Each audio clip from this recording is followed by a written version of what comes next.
வணக்கம் Subiksha TV channel நேயர்களே, நான் உங்கள் அன்பான சயின்டிபிக் வேதிக் அஸ்ட்ராலஜர் அஸ்ட்ரோ அருஞ்சி பேசுகிறேன். நல்லது நினைப்போம், நல்லதே நடக்கும்.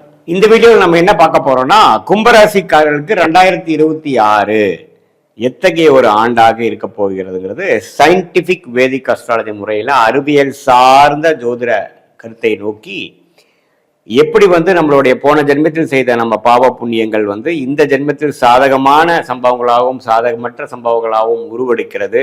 அதுக்கு நம்ம ஆண்டு கிரகமாகிய குரு, சனி, ராகு, கேதுகள் இருக்கக்கூடிய சஞ்சாரங்கள் கும்பராசிக்காரர்களுக்கு எப்படி ஒரு தாக்கத்தை அடுத்த வருடம் கொடுக்க போகிறது, எதை நோக்கி நம்ம வாழ்க்கை நகரப்போகிறது, எது மாதிரி ஒரு டெம்ப்ளேட்ல போகுதுங்கிறத நாம பரிகாரங்கள் மிகைப்படுத்தி பார்ப்பது அதெல்லாம் பண்ணாமல் உள்ளது உள்ளவாறு நாம ஒரு அறிவியல் சார்ந்த அடிப்படையில் சயின்டிபிக் வேதிக் அஸ்ட்ராலஜி முறையில் துல்லியமாக அந்த கும்பராசியோட பொது பலன் நம்ம பார்க்க போறோம். இப்ப பாருங்க, சனி 2ஆம் இடத்துல இருக்கிறார், ராசிக்குள்ள ராகு இருக்கிறார், 7ஆம் இடத்தில் கேது இருக்கிறார், குரு 5ஆம் இடத்துல கிட்டத்தட்ட ஆண்டின் முதல் 5 மாதம் இருக்கிறார். ஜூன் முதல் வாரம் தான் 2026 குரு பயிற்சி வருகிறார். கிட்டத்தட்ட டிசம்பர் முதல் வாரம் வரைக்கும் 11 மாதங்கள் வரைக்கும் ராகு கேதுகள் பயிற்சிகள் இல்லை.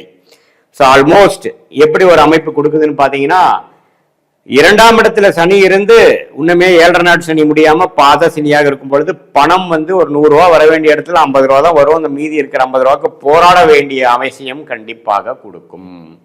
அதே சமயத்துல ராசிக்குள்ளேயே ராகு இருந்து குரு பார்வை ஒரு மாதிரி 5 மாதம் பெறுவது அப்படின்னா சில மனக்குழப்பங்கள், கிளாரிட்டி இல்லாத சில விஷயங்கள், உத்வேகப்படுதல், அதாவது ஒரு டைம் ஒரு இம்பல்ஸா நம்ம ஒரு டெசிஷன் எடுத்து பண்ற மாதிரி ஒரு அமைப்பை கொடுக்கும். அந்நிய சூழ்நிலை, அந்நியர்களை பார்க்கும் பொழுது, பழகும் பொழுது, அவங்களோட நம்ம தொடர்பு கொள்ளும் பொழுது கேர்ஃபுல்லா இருக்க வேண்டிய அமைப்புகள் இருக்கு. நம்ம பழகக்கூடிய அன்றாட கொலீக்ஸா இருந்தாலும் சரி, கஸ்டமர்ஸா இருந்தாலும் சரி, அசோசியேட்ஸ், குடும்பத்தினர் யாரா இருந்தாலும் கொஞ்சம் கேர்ஃபுல்லா நாம டீல் பண்ணணும். அந்த நேரத்துல பெரிய பேக்ரவுண்ட் செக் இல்லாமல் நாம ஏதோ ஒரு பழக்கத்துல ஏதோ ஒரு விஷயத்தை நம்ம தெரியாம நம்ம ஸ்ட்ராங்கா போயிட்டோம்னா அது ஒரு பாதிப்பை கொடுக்கக்கூடிய அமைப்புகள் இருக்கு. ஸோ எல்லாமே நீங்க யாரோட பழகுறீங்க, யாரோட சேர்றீங்க, என்ன மாதிரி விஷயங்கள் பண்ண போறீங்கிறதெல்லாம் நீங்க மீட் பண்ணக்கூடிய நபரை தெரிந்து பழகி பக்குவமாக கவனத்துடன் நீங்க செய்யணும். அதே சமயத்துல 7ஆம் இடத்துல கேது இருக்கும் பொழுதும் நம்மளுடைய விஷயங்கள்லாம் கொஞ்சம் கேர்ஃபுல்லாக இருக்கக்கூடிய அமைப்புகளுக்கு திருமண விஷயங்கள் கொஞ்சம் பார்த்து பண்ணணும். இந்த நேரத்தில் திருமணம் பண்ணும் பொழுது காதல் விஷயங்கள் இதெல்லாம் கொடுக்குற மாதிரி கொடுத்து பிரச்சனை பண்ணணும். அந்நியர்களோட பழகும் பொழுது கேர்ஃபுல்லாக இருக்கணும். குடும்பத்தில் ஆல்ரெடி இருக்கிறவங்க கணவன் மனைவிக்குள்ளேயே சில பிரிவுகள், சில மனஸ்தாபங்களாக வரக்கூடிய அமைப்புகள் இருக்கு, அதுலேயும் கொஞ்சம் கேர்ஃபுல்லாக இருக்கணும். இப்போ பாருங்க, ஜூன் மாதத்து முதல் வாரத்திலிருந்து 2026 குரு 5ஆம் இடத்துல இருக்கக்கூடிய குரு இதுவரை கொஞ்சம் எல்லாத்தையுமே ஒரு அமைதியா அந்த பிரச்சனைகள்லாம் கொஞ்சம் கட்டுப்படக்கூடிய அமைப்புகளை கொடுத்துட்டு இருந்த குரு 6ஆம் இடத்துக்கு குடும்ப விஷயங்கள், உறவு விஷயத்துல ஒரு மேன்மை இல்லாமல் பண்றார். ஏன்னா குருவின் பார்வை ராசியிலிருந்து விலகுது. ஆனா நீங்க வியாபாரம், வேலை விஷயமாக அதிகமாக உழைக்கக்கூடிய அமைப்பு, பணவரவு அதிகமாக இருக்கும். லோன் வாங்கி அபிவிருத்தி பண்றது, லோன் வாங்கி வசதிப்படுத்திக்கிறது, வண்டி வாகனத்தை அப்கிரேட் பண்ணிக்கிறது, வீடு வசதிப்படுத்திக்கிறது, இடம் வாங்குறது, வெளிநாடு போகிறது, குடுக்கல் வாங்கல்ல நிறைய பண்றது, ஷேர் மார்க்கெட் இன்வெஸ்ட் பண்றதுன்னு பெரிய ரிஸ்க் எடுக்கக்கூடிய அமைப்புகள் பண்ணி நம்ம அன்றாட வேலையில குடும்பத்தை கவனிச்சுக்கிறது, அது மாதிரி விஷயத்துல எல்லாம் கொஞ்சம் குறைபாடுகள் வரக்கூடிய அமைப்புகள் உண்டு. ஸோ ஜூன் மாதத்துக்கு அப்புறம் பாத்தீங்கன்னா வம்பு வழக்கல் கேர்ஃபுல்லா இருக்கணும், உடல் உபாதைகள் கேர்ஃபுல்லா இருக்கணும். அதே சமயத்துல உங்களுக்கு யாரும் தெரியாதவர்கிட்ட ஒரு பேராசைப்பட்டு பணத்தை கொடுக்கறது, யாருக்கோ போய் கேரண்டி நீங்க எடுத்து நீங்க பண்றது, அதே சமயத்துல தெரியாத ஒரு நபர்கிட்ட நீங்க வர்த்தகம் பண்ணி ஒரு பணமே வாங்காம ஒரு பொருள் அனுப்பி மாட்டிக்கிறது, அது மாதிரி சில விஷயங்கள்லாம் நடக்கிறதுக்கு வாய்ப்பு உண்டு.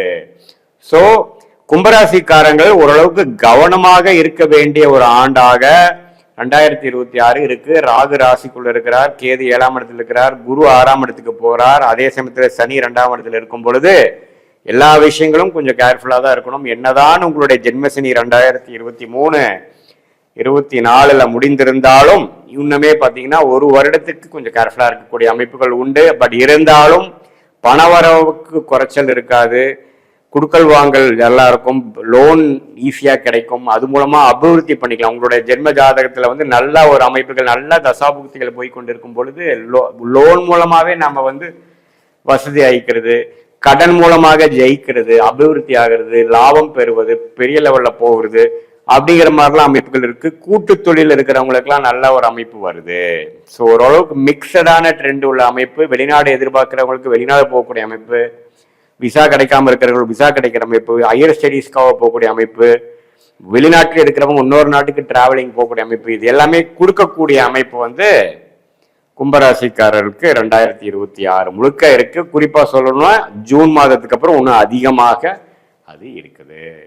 இது வந்து ஒரு ஓவராலா பார்க்கக்கூடிய ஒரு பொது பலனை தவிர உங்களுடைய ஜென்ம ஜாதகத்துல பிறந்த தேதி பிறந்த நேரம் போன்றவரை வைத்து உங்களுடைய ஜாதகத்தை போட்டு நீங்க எந்த லக்னத்துல பிறந்தீங்க, லக்னாதிபதி எப்படி இருக்குது, உங்களுடைய ஒரு கிரகம் உங்க ஜாதகத்துல எப்படி இருக்குது, என்ன தசாபுக்திகள் போய் கொண்டிருக்கிறது, தசநாதன் புக்திநாதன் இப்ப நம்ம பேசின கோச்சாரத்தில் எப்படி இருக்கிறாருங்கிறதெல்லாம் ஒருங்கிணைத்து பார்க்கும் பொழுது உண்மையே துல்லியமான ஷார்ட் டேர்ம் எப்படி, அடுத்த 3-4 மாதங்கள் எப்படி இருக்க போகுது, அடுத்த 2 வருடங்கள் லாங் டேர்ம் எப்படி இருக்க போகிறது, எதுமாற பிராப்தங்கள் கிடைக்கிறது, எதுமாற முடிவுகள் எப்போ எடுக்கலாம், நமக்கு பிடித்தமான நமக்கு யோகமான தொழில் என்ன, வேலை என்ன, எந்த நேரத்தில் நம்ம வந்து மாறலாம், எந்த நேரத்தில் மாறக்கூடாது, எந்த நேரத்தில் growth இருக்கு, எந்த நேரத்தில் சர்வைவ் ஆனா போதும், திருமண விஷயங்கள் எப்போ நடக்குது, ஹையர் ஸ்டடீஸ் எது மாற போகலாம், வெளிநாடா உள்நாடா, ஜாப் விஷயத்துல வந்து கவர்மெண்ட் ரிலேட்டடா பிரைவேட்டா, வெளிநாடா வெளி மாநிலமா, அது நம்ம ஊருக்குள்ளேயவா, வியாபாரமா தொழிலா, எப்படி எது நமக்கு சூட் ஆகும், எது மாதிரி தொழில் பண்ணலாம், எந்த நேரத்துல பண்ணலாம், பங்குதாரர்களோட சேர்ந்து பண்ணலாமா, தனித்து பண்ணலாமா,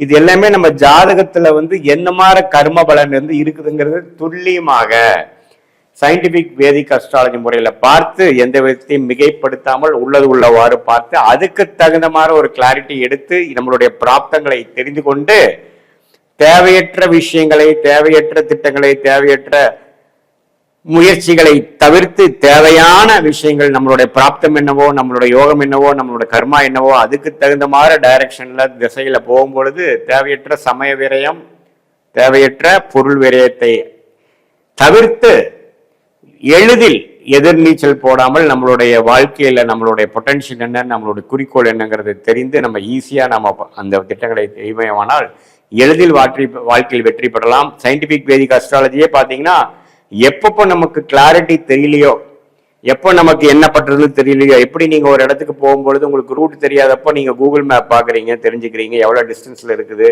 போற வழி டிராஃபிக்கா இருக்கா, எப்படி இருக்கு, வேற மாற்று வழி இருக்கா, என்னென்ன மாதிரி ஆப்ஷன்ஸ் இருக்கு, எவ்வளவு நேரத்துல போய் சேருவோம், எந்த டைரக்ஷன்ல போகணும், எத்தனை லெஃப்ட் எத்தனை ரைட்டு, இதெல்லாம் நம்ம எப்படி நம்ம தெரிஞ்சுக்கிறோமோ அதே மாதிரி உங்களுடைய வாழ்க்கையில ஒரு கிளாரிட்டி இல்லாத டைம்ல மட்டும் பார்த்தால் போதும், எல்லா நேரமும் பார்க்க வேண்டியதில்லை. சயின்டிபிக் வேதிக் அஸ்ட்ராலஜி முறையில் பார்க்கும் பொழுது எதையுமே மிகைப்படுத்தாமல், பயப்படுத்தாமல், இல்லாத விஷயத்தை பெருசு பண்ணாமல், பரிகாரங்கள் அது மாதிரி விஷயத்துக்கு போகாமல், என்ன நமக்கு காட்டுதோ அதுக்கு தகுந்த மாதிரி வாழ்க்கையை நம்ம நிர்ணயிச்சு அதுக்கு தகுந்த மாதிரி நம்ம போகும்பொழுது வாழ்க்கையில் எளிதில் வெற்றி பெற முடியும் என்று சொல்ல விரும்புகிறேன். மீண்டும் மற்றொரு காணொளியில் சந்திப்போம். நன்றி, வணக்கம்.